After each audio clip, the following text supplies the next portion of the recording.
Hi guys, welcome back to our channel. இந்த வீடியோவில் என்ன பார்க்க போகிறோன்னா எங்கள் தென்னஞ்செடிக்கெல்லாம் ஓசி இழுத்து இந்த மாதிரி கேட் வைக்கணும் ரொம்ப நாளாக ஆசை. ரொம்ப நாளாக வைக்கணும்னு நினச்சிருந்தேன். சரி, போய் கடையில் போயிட்டு இந்த மாதிரி டீ வாங்கிட்டு இந்த மாதிரி ஒவ்வொரு தண்ணி கொஞ்சம் பற்றாக்குறை எங்கள் ஏரியாவில். ஸோ தென்னஞ்செடியை இந்த வெயிலில் இந்த அடிக்கிற வெயிலில் மக்கள்லாம் எப்போ மழை வரும்னு எதிர்பார்த்துட்ருக்காங்க. நாங்களும் எதிர்பார்த்துட்டு தான் இருக்கோம் மழை வருமானு.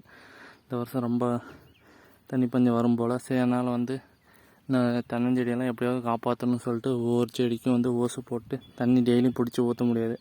ஓசு போட்டு சொட்டு நீரில் அப்படியே குச்சிக்கு பாயும் போது அப்படியே பாயிட்டுன்னு சொல்லிட்டு போடுறோம். பாருங்கள், இந்த மாதிரி கேட் வால் இந்த மாதிரி ஒரு டீ வாங்கிட்டு ஒவ்வொரு செடிக்கும் ஒவ்வொரு கேட் வால் வைக்கிறோம். இது எல்லா தென்னை இதில் வச்சுருக்கவங்க இந்த மாதிரி வச்சிங்கன்னா தண்ணி கொஞ்சம் குறைஞ்ச தண்ணியிலே செடியை எப்படியாவது காப்பாற்றிடலாம். இந்த மாதிரி வறட்சியில் இந்த மாதிரி ரொம்ப வெயில் டைமில் நம்ம காப்பாற்றி வச்சோம்னா மழை டைமில் ஆட்டோமேட்டிக்காக வந்துடும். கொஞ்சம் வளர்த்து விட்டுட்டோம்னா நம்மளுக்கு நல்ல பயன் தரும் பிற்காலத்தில். தேங்க்யூ ஃப்ரெண்ட்ஸ், தேங்க்யூ ஃபார் வாட்சிங் திஸ் வீடியோ.